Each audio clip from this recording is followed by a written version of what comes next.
మీరు అప్పటి నుంచి సార్తో అదే అనుబంధం కొనసాగుతుందా మీకు? అంటే మీ సేవను గుర్తించి కేసీఆర్ గారు మీకు ఏమి ఇచ్చారు?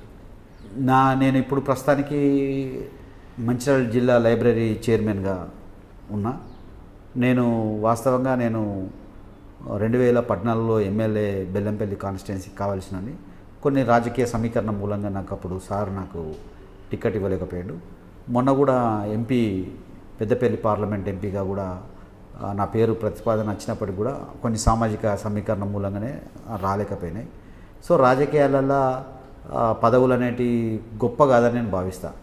రెండోది, నాలాంటి వ్యక్తి ఈరోజు ఒక తుపాకీ ద్వారా రాజ్యాధికారాన్ని సాధించవచ్చు, తుపాకీ ద్వారా ప్రజలకు ఏదో మేలు చేయొచ్చు అనుకున్న వ్యక్తిని బ్యాకప్ అయి నేను పెన్ను ద్వారా కూడా ప్రజలకు నేను సేవ చేయొచ్చు అనేది నిరూపించుకున్నా. అంటే నిరూపణ జరిగింది ఇక్కడ నాకు. వాస్తవంగా చాలా పుస్తకాలల్లో పత్రికలల్లో అక్కడిక్కడ రాస్తుంటారు, రాసుడు కాదు, ఆచరణలో నా దాంట్లో నాకు సాధ్యమైంది. ఓకే, నేను తుపాకీ కాదు పెన్ను కూడా పనిచేస్తుంది అని చెప్పి నేను చాలామందికి నేను లైబ్రరీ చైర్మన్గా నియమించబడిన తర్వాత తెలంగాణలో ఎక్కడ లేని విధంగా నేను మా జిల్లాలో లైబ్రరీలను డెవలప్ చేసిన. మా బాల్క సుమన్ ఎంపీ మా మిత్రుడు తన సహకారంతో కొత్త భవనాలను తీసుకొచ్చిన. దాదాపుగా ఒక 12 కోట్ల రూపాయలతోటి నేను మంచిర్యాల జిల్లాలో లైబ్రరీ భవనాలను డెవలప్ చేస్తున్నా. సో ఇప్పటికీ చేసిన లైబ్రరీ డెవలప్మెంట్లలో 68 మంది ప్రభుత్వ ఉద్యోగాలు కొట్టిన. సూపర్. 68 మంది ప్రభుత్వ ఉద్యోగాలు కొట్టిన.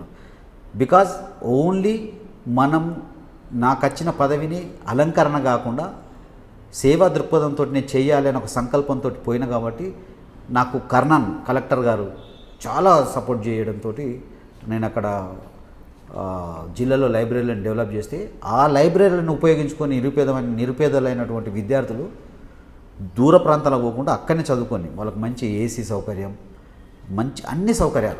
డిజిటల్ లైబ్రరీ ఉందా? డిజిటల్ లైబ్రరీగా మనము అంటే కంప్యూటర్స్ ఉన్నాయి కానీ డిజిటల్ లైబ్రరీగా కన్వర్ట్ చేయాలి ఆ ఆలోచనలో ఉన్నాం. ఓకే, దానికోసం 8 కోట్ల రూపాయలు కూడా నేను శాంక్షన్ చేయించుకోవడం జరిగింది మా సుమన్ గారి ఎంపీ గారి సహకారంతో.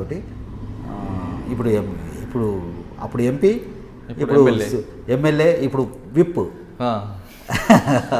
అవును ప్రభుత్వ విప్ ఇప్పుడు. సో తన సహకారం చాలా ఉన్నది నాకు. వాస్తవంగా ఏంటంటే యంగ్స్టార్ కాబట్టి ఒకటే ఏజ్ గ్రూప్ దగ్గరలో ఉంటుంది. నాకంటే ఆయన కూడా కింద నుంచి వచ్చాడు కాబట్టి వచ్చిండు. ఏజ్లో నాకంటే 10 years తక్కువే, కానీ ఆయనకు కష్టం తెలుసు కదా, ప్రత్యక్షంగా కింద ఉన్న పరిస్థితిని చూసిన వ్యక్తి కాబట్టి ఉద్యమ నేపథ్యం ఉన్నాడు. నేను కూడా ఉద్యమ నేపథ్యం ఉన్న నాయకుడిని అనే విషయం తనకు తెలుసు. అన్న కూడా ఉద్యమం నుంచి వచ్చిండు. ఆ ఉద్యమం నుంచి వచ్చిండు. ఇప్పుడు ఈ ఉద్యమంలో కూడా చాలా మొదటి నుంచి కీలకంగా పాత్ర వహిస్తుండనే విషయం తెలుసు కాబట్టి సో నాకు చాలా కోఆపరేట్ చేసి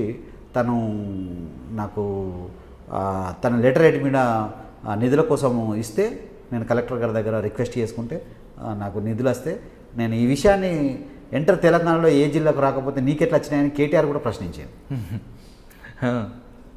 నీకెట్లా వచ్చినాయి, ఎవరు వచ్చినా కూడా జిల్లాలో పైసలు నీకెట్లా వచ్చినాయంటే ఇక మా కోల్ బెల్ట్ ఏరియా కదన్నా ఏదో తెచ్చుకున్నాంలే అని చెప్పి, అరే మీరు కూడా ఇక పవిత్రంగా అన్ని జిల్లాలలో తెచ్చుకోలే భయ అని చెప్పి వాళ్ళందరికంటే మాకెక్కడ అన్న ఎట్లా తెచ్చుకున్నాడు అని చెప్పి ఇట్లా. అంటే సంకల్పం అనేది చాలా కీలకంగా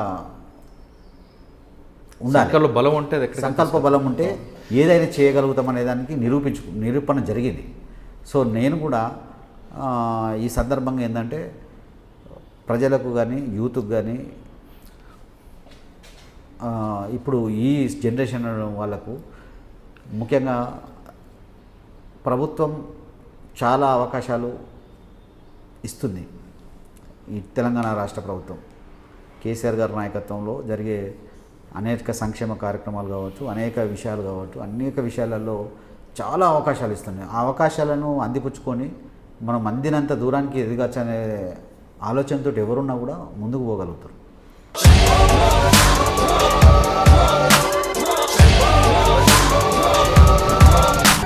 ఫోటోలో ఉన్న వ్యక్తి ఎవరమ్మా? మీ ఆయన చనిపోయారా? అయ్యో, ఎక్కడ పడితే అక్కడ, ఏది పడితే అది వాగుతున్నాడని పోలీసులు నగర బహిష్కరణ చేశారండి.